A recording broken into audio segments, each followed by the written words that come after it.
नमस्कार, आपण आलोय जय भवानी विद्या मंदिर समोर. इथे परीक्षेत 10वीची परीक्षा आहे आणि इतिहासाचा पेपर झालेला आहे. आपण विचारू या विद्यार्थ्यांना कसा पेपर गेला. बाळा, तुझं नाव काय? गोपाल. आजचा पेपर कसा होता इतिहासाचा? छान गेला. छान गेला. Okay okay. बरं, जे पुस्तकातून सगळे प्रश्न आले की बाहेरचे आले होते? पुस्तकातले झाले सगळे. पुस्तकातले आले होते. मागचे तू प्रॅक्टिस केली होती पेपरची? हा, पेपर छान गेला. खूप चांगले. किती मार्क्स पडतील अंदाजे? 90 तरी. वा वा वा वा, सुंदर सुंदर. आणि रेटिंग जर द्यायचं असेल किती देशील रेटिंग 10 पैकी? पेपर कसा होता म्हणून. 9. Okay, thank you. तुम्हाला काही पीवायक्यूचे क्वेश्चन्स आलेत का? मागच्या इयरचे काही क्वेश्चन्स वगैरे? मागच्या इयरचे तर काही क्वेश्चन आले नाहीत, पण या वर्षी जे क्वेश्चन आले ते बऱ्यापैकी सोपे होते. सोपे होते. हा, चांगला पेपर सोडलाय आम्ही. 40 पैकी 30 मार्कांनी सोडलेलं आहे. वा वा.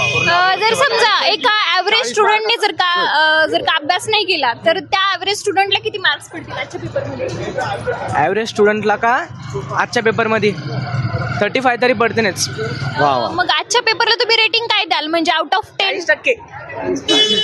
पेपर कसा गेला? खूप छान होता पेपर.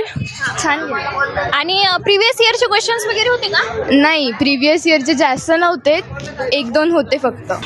छान गेला पेपर. 35 अबाउट पडते, 40 पेपर कसा गेला? छान गेला. म्हणजे मागच्या वर्षीचे काही पेपरचे क्वेश्चन्स आलेत का? तू केले असेल? आले. ओके. किती मार्क्स पडतील? मला 36. ॲव्हरेज स्टुडंट असेल एखादा म्हणजे ज्याने जास्त अभ्यास नाही केला तरी त्याला किती पडतील? त्याला 10-15 पडतील. वा वा.